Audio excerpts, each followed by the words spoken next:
Richard here says, you mentioned previously to trade when IV is more than, to trade when implied volatility is more than 40. In TOS option statistics, the current IV percentile and IV are separate numbers. Which do I use to trade? Now, Richard, I'm not sure what reference I was using this in. Okay, I'm kind of confused here, and I apologize for that.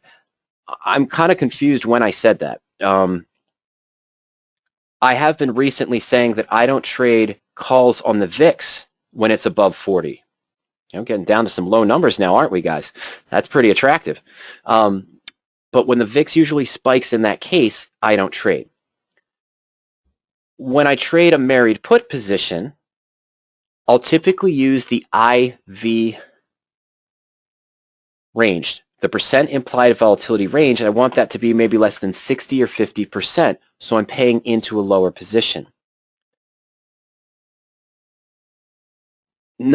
I will trade implied volatilities, and I'll trade stocks with a volatility above 40, and I'll trade options, buy or sell, with an implied volatility over 40, as long as it's within a meaningful range of its percent implied volatility range. I would love to buy when the percent implied volatility range is low. I'd love to sell when the percent implied volatility range is high. But it's a double-edged sword, isn't it? You have to be cautious, because why is the implied volatility range high? It's usually pointing to some event in the future. Whenever you're selling premium, you're likely taking a direction which can hurt you. Okay? So depending on the strategy, this is a more complex question, Richard, because depending on the strategy you're trading and what you're looking to do, okay, most likely when you're looking at an options position, you're focusing on the percent implied volatility range. You likely don't want to buy into an option where the percent IV range is at 80, 90, or above 70 probably. You naturally don't necessarily want to be selling into an option if the implied volatility range is low, below 20 or below 10. You want to get more bang for your buck. So this is a subtle difference to what TOS shows, and this is why you can't compare them necessarily side by side, but let me be clear on this. You give me an example that SNAP is IV percentile 17%, so it's in the lower range of its stock volatility. That's what TOS's IV percentile is. It's kind of looking more at the stock volatility than the actual options. And the SNAP IV, you say, is about 5692. Well, you say SNAP, but you are showing me an IV, so maybe you meant a particular option. So for me, this case here, I mean, we're seeing higher implied volatilities, unless they're using a 250-day volatility. At PowerOptions, we tend to use the 50-day volatility for the stock on our positions. But let's go to a standard option. We'll just take an at-the-money for next week's cycle. I meant to go to May 15th. That's much better. The 18 strike here, we have an implied volatility close to what you mentioned, 0.5061. For the call. And the percent implied volatility range, I didn't add it here. Let's add it in. That graph is taking too long to load because we're uploading the history right now, so it's probably taking a while. So percent implied volatility range and the actual implied volatility range. Sorry about that. All right, folks, my apologies. 1,000 apologies. All right. 18 strike, current at 0.5061. IV range of 4881 to 1.08. It's in the 3% tile, third percentile of its implied volatility range. So it is really low compared to where it has been, which makes sense, doesn't it? Okay, so here's what I'm getting at.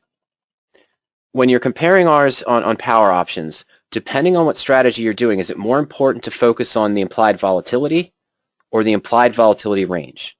And I like to look at the implied volatility range, because if I said that you never trade any options if the implied volatility is above 40, I don't know if I said that directly. I'd have to find the context for it, Richard. I wouldn't have traded anything in the past 3 months or close to it. Just about everything. Even Johnson & Johnson was up at 0.67 the other day. I opened a married put on Kraft. You never see Kraft's implied volatility at 0.75 or 0.73, but they were, right around the end of March 20th. Now they're back down. A lot of stocks are coming back down as things settle. So over the life of the option, This is the exact high and the exact low, since this option, that's a subtle difference between what we show versus what TOS shows. We're looking at the specific option where they're looking at a range of implied volatilities, I believe, across all options and for the stock itself. We focus on the direct option that I'd be trading. What is its IV range? This might be something to buy if I was bullish because it's in a low percent IV range. It looks like it's a fair price to sell, but again, what I'm saying is that I might not want to sell something if I'm looking at other series. As a comparison, I might want to sell something that has a higher percent implied volatility range, but I might look for something in this range if I was looking to buy something as well. All right, so that's my commentary there, Richard, on the thoughts for the IV and IV range.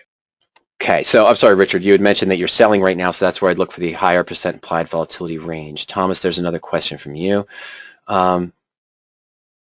Dan says, considering the high volatility, why aren't you using credit spreads instead of debit spreads? I am using credit spreads. I never said I wasn't using credit spreads, Dan. I'm sorry if I gave you that impression.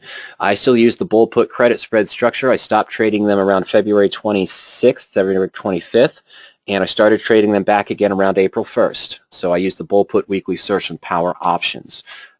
That's what I'm doing. But remember, if you have an option on a stock with a certain expiration, there's Beyond Meat, that has a high implied volatility, you say, hey, this is a great time to do credit spreads. Remember, you're paying just the same amount of high implied volatility into the long option. It's not about selling and buying. So whatever I'm getting as a benefit for the increased implied volatility for the May 14th series, selling this put on Beyond Meats, I'm also paying into extra implied volatility to the May 109. And I could say the same thing about the debit spread. It's too expensive to do the debit spread because I'm buying into higher implied volatility on the long. Yeah, but I'm getting it back because it's the same stock, same expiration, just a different strike, whether I'm doing a bear put debit spread or a bull call debit spread. I'm collecting higher implied volatility back. So it's a balance. Okay, let me give you a good example of that. One of our tools here that we like to use is the midpoint spread chain. And let me just take this down to 2. I apologize. Not 20. Let's see here. There we go. Okay, so there's my spread. I'm sorry, I lost it for a second. Now, this is a little strange. Midpoints, this is something that Martin brought up. He said the midpoint prices are so wide, how difficult is it to trade these positions? Where was your comment, Martin? Oh, the bid-ask spread seems too wide to a practical option trade. Can we do search for weekly stocks with the best bid-ask spread? Absolutely. I'll show you that in a second. You're asking a different question, but this relates to it. What is great about this position, this tool here? What I'm looking at is the spread chain, the put credit and call debit parity. We're looking at spreads on Beyond Meat. On the left, right here is my bull put credit spread, where at midpoint, I'm getting 52 cents. Okay, so I've got, as Martin mentioned, wide bid-ask spread for a 2-week out trade. 88 cents on the bid to 156 on the ask. That's pretty big. 159 to 189. That's actually more manageable.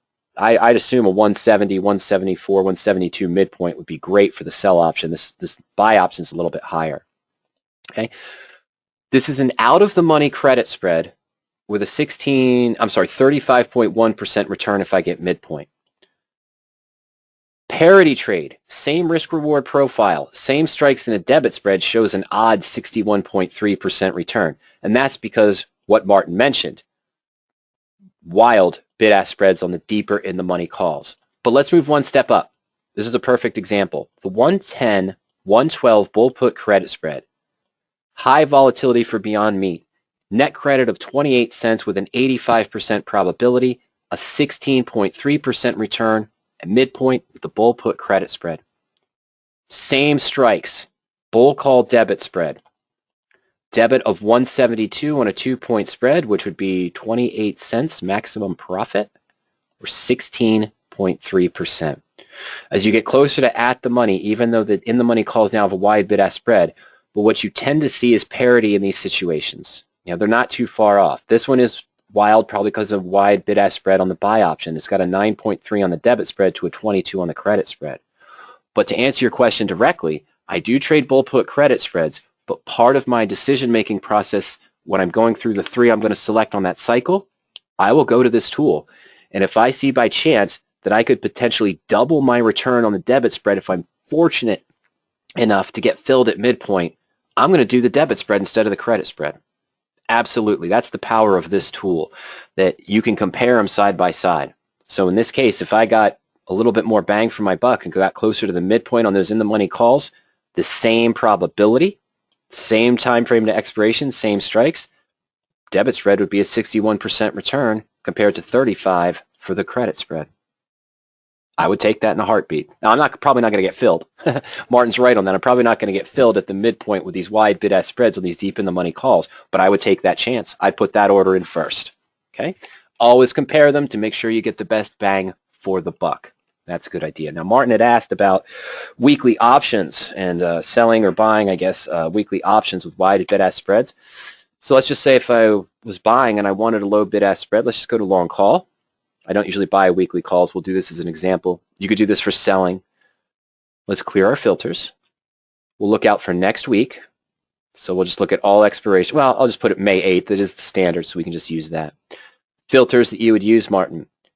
Bid-ask spread. I could do this numerically, say less than 50 cents.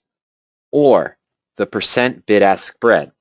All right, this shows the bid-ask spread expressed as a percentage based on the natural bid price. So if I don't want my bid-ask spread to be greater than 25%, the total bid-ask spread is no more than 25%, then I'll put that in, okay? And let's just do that there.